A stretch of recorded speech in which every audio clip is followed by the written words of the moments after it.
So I think we were going to start with, why have this conversation at all, right? So Bitcoin's working. The price is 97,000 US dollars, 300,000 dirham. So why are there people out there in the world who are unsatisfied with the working of the Bitcoin protocol, or maybe not? We're going to dig in now. So Johnny, in your view, why are there people who are currently out there on the internet looking to propose ways to make Bitcoin better when it's already better and the best money that we have? Why is that happening? Yeah, thanks very much. Well, yeah, I think what we're talking about is changing the protocol rules. So that means the rules that the clients enforce on which blocks are valid or invalid. And I'd say in particular soft forks, so tightening those rules. And yeah, at the moment there's been various proposals out there from some people in the technical community.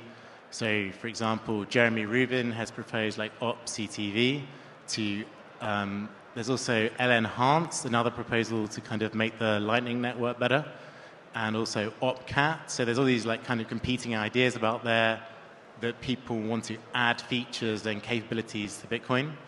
But despite this, yes, some people are frustrated that there hasn't been much kind of progress in reaching consensus. Yeah, I would back it up even further and maybe say, Bitcoin is money, but it's also a software, right? So there are groups of developers working to change Bitcoin and make improvements to it all the time, right? So there is a group of developers, the Bitcoin core developers. They work in a repository, and they are constantly reviewing each other's work, and Bitcoin is updating and changing all the time. However, not all the changes that are made to Bitcoin are the same. So this is where sort of the political element enters, and why we have conversations right now in the community where you have developers pushing for changes. Maybe you can talk about the different classes of changes, Johnny, and what are the differences, and why is there kind of attention now on some of these changes that you mentioned, like L-enhance and OpCat and these different classes of proposals? Yeah, that's exactly right. So not all changes are the same. And a change to the software can be very simple. You could just be fixing, say, a spelling mistake in the notes. And that's not very political. It's very easy to do. Or you can do other kinds of changes that could make the software faster or work on more operating systems. But I think what we're talking about, which can be politically contentious, is actually changing the protocol rules, because they are notoriously hard to change, which is one of the key features that makes Bitcoin interesting.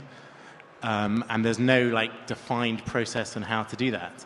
And because there's no defined process, it can cause uncertainty and frustration where people who are being very patient, they're waiting years, but it can take even more years and waiting even more for things to happen. So it's that kind of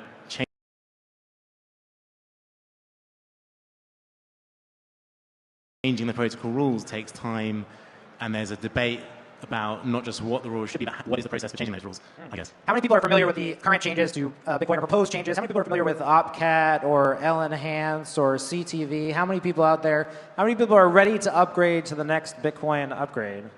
Hands. Keep your hands up if you're running the software out there. We know you're doing it. Okay, so small group of people.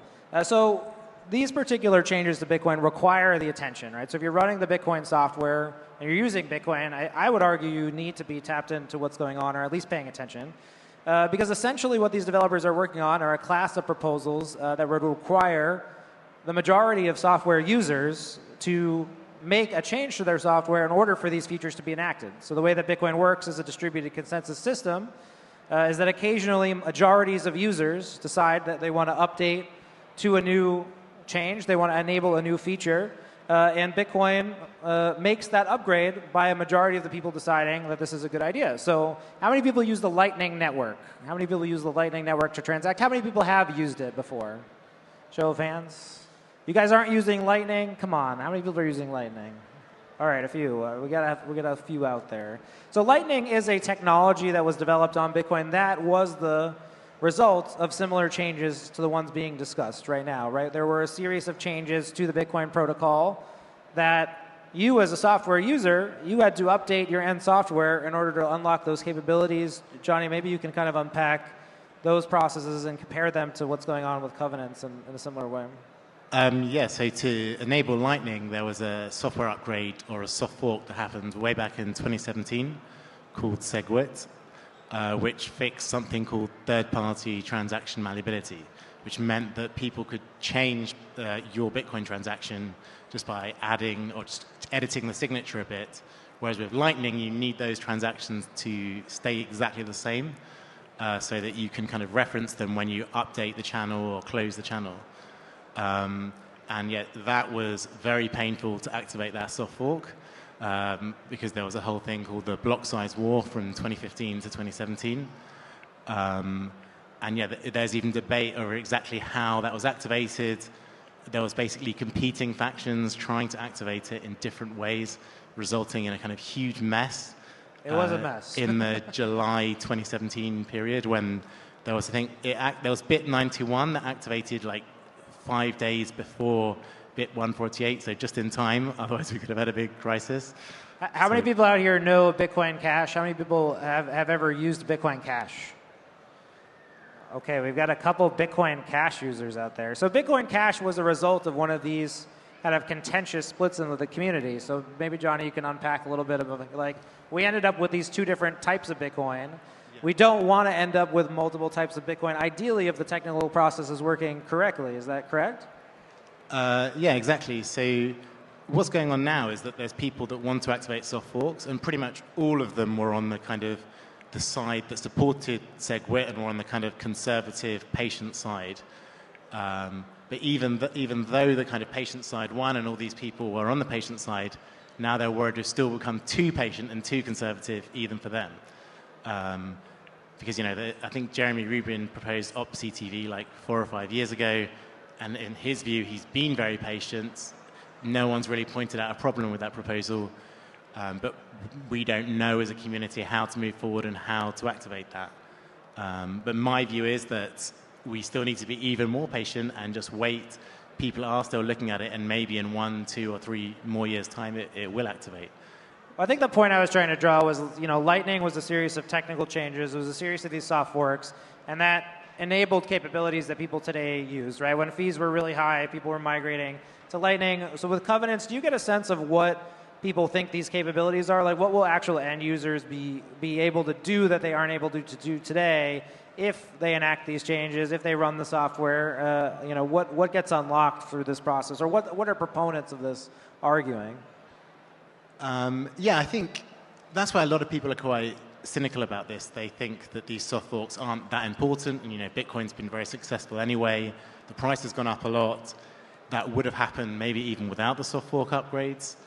And the work these protocol developers are doing is kind of not that related to the markets and the price. But I would disagree with that. I think, you know, SegWit has been hugely successful. About 98% of Bitcoin transactions today are using SegWit. Only 1% are in the old format. So these Bitcoin developers who have done these soft fork upgrades have actually been adopted by the community and by the companies and institutions that use the network. And the same with Taproot as well, which is the only other soft fork that happened between now and SegWit. At the time, people were very skeptical. They said, technically, Taproot is very interesting. I've got no problem with it, fine, but it probably won't impact Bitcoin that much. Whereas actually, if you look at statistics, since Taproot activated, the growth has been very, very strong. The percentage of transactions using Taproot is growing month on month. I think there's now, say, 120,000 Bitcoin stored in Taproot format addresses, and there's a lot of companies here today who are building things on Taproot. So these soft forks are not just kind of a theoretical thing, or that's only the technical community has been interested in. Actually, they have successfully rolled them out. They've added features and capabilities, and they have actually been adopted. But do you think, I think the question that a lot of people ask from the ossification side of, you know, not wanting to change Bitcoin is, are these forks safer than they were? I mean, my argument would be that we know much more about the consensus process than we did. When Bitcoin started out, you know, Satoshi Nakamoto, the creator of Bitcoin, anonymous, was essentially the dictator of Bitcoin, right? He issued the software releases.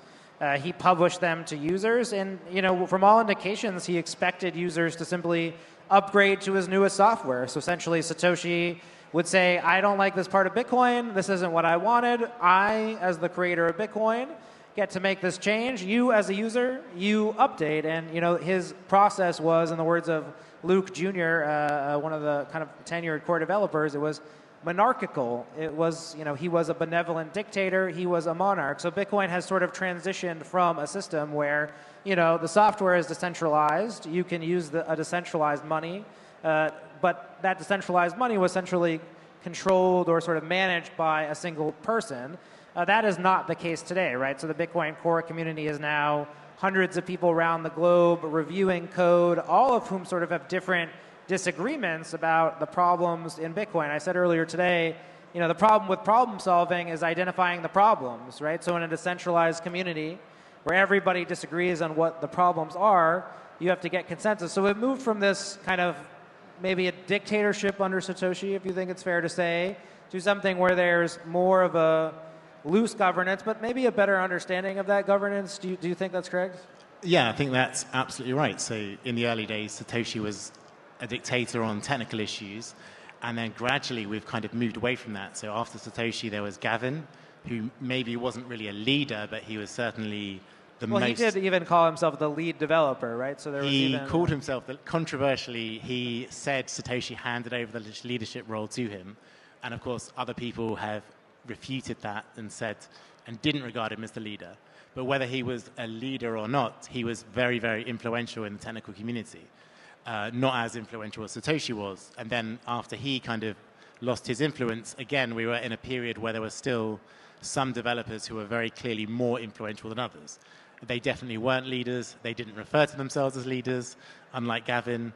And now, you could kind of post-SegWit, we're in another era where there's fewer individuals with that significant influence. And I think that is causing frustration to some. They want to go back maybe to the previous era where there's one or two developers who are clearly seen as more influential than others.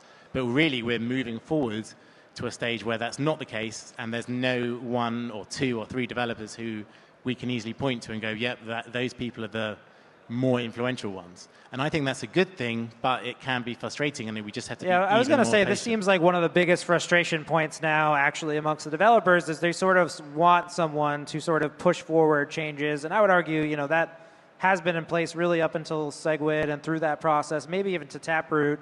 But do you think that there's too little sort of like a governance within the Bitcoin system? Like, how would you respond to that argument? Yeah, some people think that. I would probably don't think that, and I just think it's a question of being a little bit more patient. So if you have a good proposal for a soft fork upgrade, maybe instead of waiting 1 or 2 years, you've got to wait 4 or 5 years. But it is frustrating, right, to have a way that you can improve Bitcoin and to wait maybe 10 years for that to happen. Obviously, some people think the process will eventually grind to a halt, but don't we want to keep upgrading Bitcoin? Don't we want to keep improving it for the end users? Like, how do you respond to people who are coming from the ossification side, maybe like a Michael Saylor or some of the other proponents who want to say, stop making changes to Bitcoin. It's good enough for me now. Do you really buy the arguments that there's a good reason to be against that view? Yeah, so there is a lot of debate and discussion. So some people want ossification now, like the Michael Saylor type people, and then other people, particularly people with soft fork proposals, or people building on Bitcoin. I guess I'm asking, do you think that ossification is inevitable for Bitcoin?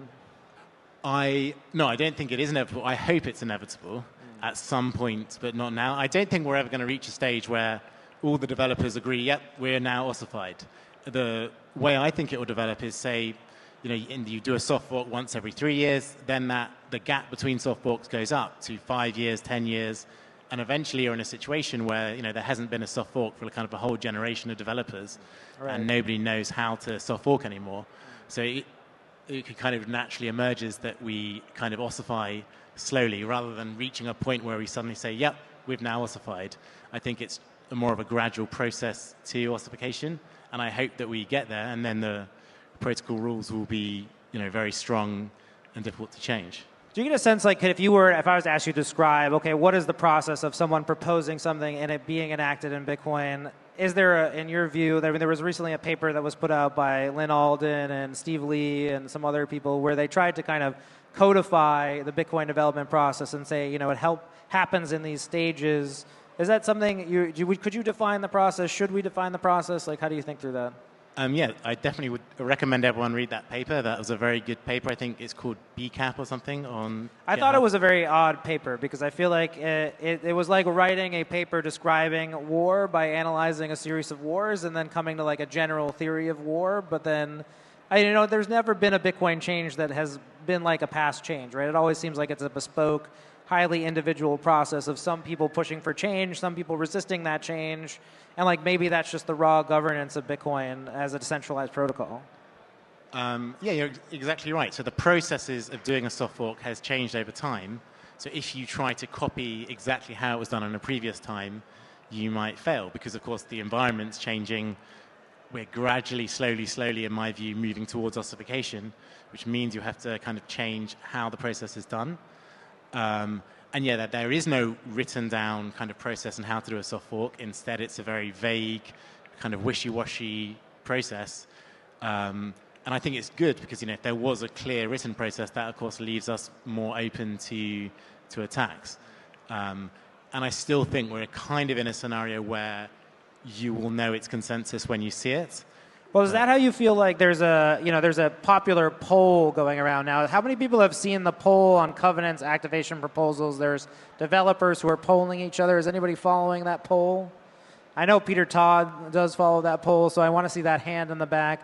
Is this consensus forming? And to me, I see, we've used these polls in the past. P2SH used a poll. SegWit used a poll. So developers now are polling themselves to see if there's consensus on issues.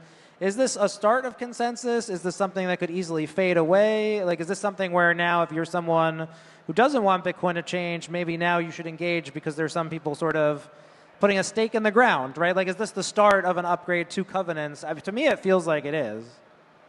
Yeah, I would agree with you. I think it is. And I think it's just a slow process. And in my personal opinion, yeah, these discussions and polls are part of that, and something will happen in the next few years. These are the developers kind of peeking out to see if anyone's out there, and it's like okay to start the consensus process. Is that's a fair description, you think? Yeah, I think so.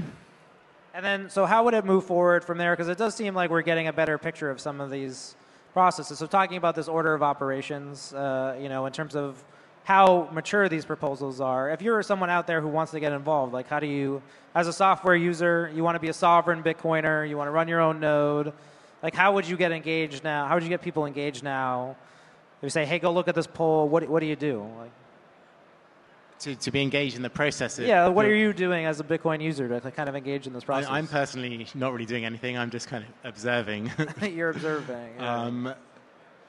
But yeah, I guess one thing to get involved in is if you have a problem with a soft fork, if you spot a technical weakness or a flaw in it, then, and review it, give your view, and mention if you see any flaw or weakness. Because I think a key part of the process is give people time to analyze it and give them the opportunity to kind of spot a negative or a flaw. So how do you feel about, because the contentious part of this is, in the past when these proposals have gotten sort of some acceptance, there's a activation client. So maybe we can explain to people what an activation client is, or a actual, I forget what it's called where it's not an activation, but the USRF. Yeah, so right? you can implement the soft fork in a client without any activation mechanism or methodology. So that's what happened with SegWit, for example. In earlier versions of Bitcoin Core, they Right, but if we're just stepping through here, we have Covenant's proposals, we have loose consensus. Now we want consensus within the major software implementation. Is that kind of what we're looking for? Yeah, so we could implement it without any activation methodology, use it and implement it on the testnet, maybe implement wallets that use the technology, get it implemented in other independent implementations, have kind of workshops. I think with Taproot there are workshops where the developers reached out to people in the industry. These are on IRC, right? I believe that's right. I think there was Zoom calls. It might have been during COVID, and there was weekly Taproot workshops. I don't know how effective they were. So do you think you'll see an activation client? Like, when does that get evoked? Maybe talk a little bit about that. So some people have already released activation clients for these various things. So I think CTV had one, Enhance had one, but they didn't generate much traction or significance, and not many people ran them. But the question people are asking is, when or will Bitcoin Core release an activation client at some point? And we haven't seen that for a while, right? Since Taproot? Since Taproot, yeah. Taproot, right, yeah. So yeah, and people don't know how to. Before that Bitcoin Core releases the activation client, there needs to be rough consensus across the developers that activating this soft fork is the right thing to do, and only then kind of. So I know there was a lot of contention last time about speedy trial. Obviously, this was sort of a bespoke, one-time use activation method where essentially, we appealed to the old process of surveying miners, right, to see if there was consensus for this upgrade. The miners were given a period of time to signal if they were interested in that upgrade. They signaled for that upgrade, and then an activation client was released, but there was some activation clients released outside of that. Is this process replicable? Do you think you'll see this? Is this what we should expect? I mean, I really don't know. But yeah, you're right. So what happened is everyone agreed that Taproot was a good idea, and then there was an argument over how to activate it using which parameters. And this is still like one of Bitcoin's really big unresolved problems, because if you don't have a Satoshi Nakamoto sort of tell everybody what software he wants, you sort of need someone to act, right? Yeah, and a lot of it is just kind of bike shedding, right? It's an issue that anyone can get involved in and say, oh, I don't like that activation methodology. So it's something to argue about, when maybe in the case of Taproot, it wasn't actually that important, but people argued about it anyway. And I think the main point of contention was how much power and influence miners should have versus developers. And should we kind of force miners to activate it, or just kind of give miners the option? And a lot of this, relates to the SegWit activation and the block size war, where people thought miners were too slow to activate SegWit. We'd given them too much power, too much decision-making power, when really miners shouldn't really have decision-making power. Their role is just, we've already agreed that we want to do SegWit, and the miner's role is just a signaling or coordination mechanism to make the activation as smooth and safe as possible, rather than the miners actually deciding whether that proposal was a good idea or not. It's about coordinating the exact time of the activation. So maybe winding down here a little bit, do you think we'll see a contentious upgrade to Bitcoin in the future? And I think you wanted to talk a little bit about what we saw as the future for the Bitcoin protocol and the upgrade process. Do you think we'll get back to the fork wars, talking about your book, The Block Size Wars, which everybody should read. Go out there at bitmex.com, get a copy. Do people need to read that book and be prepared for something in the future that looks like that, in your view? Well, I hope not, because, it was a very kind of stressful time and very difficult, and hopefully we won't have an upgrade that's that contentious. And, as you were saying before, the space has very much evolved over time, when in the early days there was a technical leader. So maybe the battles of the future will look different. I don't know. They may kind of rhyme with that battle, but there'll be some key differences. I don't know. What's your view? Yeah, I would say I understand and sympathize with people who want to see the consensus process eradicated, right? So the people who are strong ossificationists, they say, we don't need a technical development process that is going to make changes. It causes too many problems. We want to explain Bitcoin to investors as digital gold. It's an immutable protocol. It doesn't change. And when you introduce this idea that there are developers, there's a political process for enacting changes, it gets messy, right? So I understand why, colloquially, we want to get rid of this, right? It would be easy for Michael Saylor to walk into Larry Fink's office and not explain everything you explained about soft forks and user activation and consensus. But I always go back to the fact that, Bitcoin is software first, and then it's money. And it really is that, because Bitcoin had to be software. It had to be code before it became money, right? I would argue it only really became money when people started trading these scarce units of data in that network as money. And yes, Bitcoin is money, but it's principally software. And because Bitcoin is a monetary software, we have to sort of grapple with this software aspects of Bitcoin. And I think the people who are on the ossification side, they want to sort of shut down the Bitcoin core consensus process. It's an ahistorical view, right? It's just this idea that Bitcoin can just be money. We hear this all the time from people who push this view. It's just money, but that's not true, because Bitcoin will always be software, and it will always be something where we'll have to make improvements. We'll have to have developers who want to patch bugs and do the dirty work of making the software usable for everyone. And yes, as a result of that process, I think sometimes people are going to figure out ways to change Bitcoin that actually would benefit everyone. And there needs to be some reasonable process for everyone here to make Bitcoin a little bit better. So, when you go to use Lightning, You don't need to know that check, lock, time, verify was enacted on the Bitcoin software in 2013, and it enabled you to open a Lightning channel. And before that was impossible. You can just make your payment, and you don't have to answer those questions. And there's a direct benefit to that. So I think I want to move towards something where the consensus process is sort of understood, better articulated, and I'm sort of very wary of the attempts for people who want to just strip out this conversation or shut it down or say, okay, this governance conversation isn't important, because when I look at what's going on with the governance proposals right now that are being pulled, I see developers kind of converging on something, right? They're coming towards an agreement. They may disagree, and they may have very strong disagreements about these individual proposals, and some of them may die on the hill of opposing certain ones of these proposals. But when I see strong developer disagreement, sometimes a precursor to agreement is strong disagreement about a subject, right? So I see the surface area of the disagreement narrowing. Before it was, should we upgrade? Which upgrade was good? Now and we're polling people. We're getting all of the kind of developer consensus. From that, we should emerge, I think, towards something like a conclusion. And I do feel like, to me, it feels like an iterative process. So.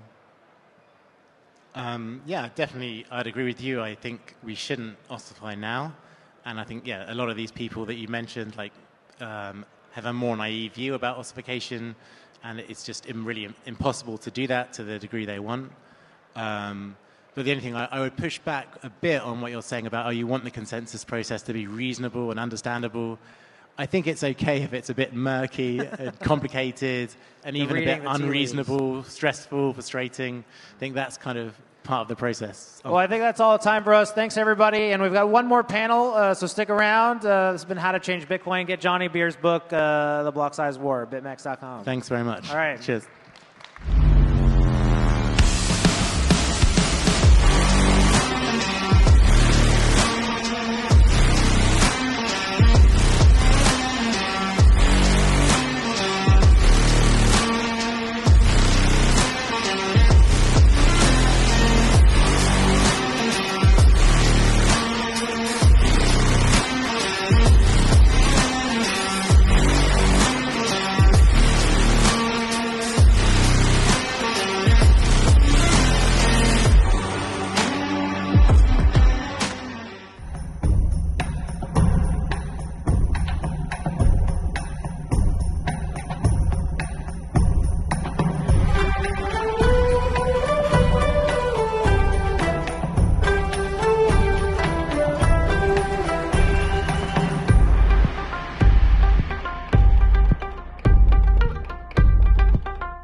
Is your company ready for the next evolution in financial strategy? Bitcoin for Corporations is your partner in securing the future of your business.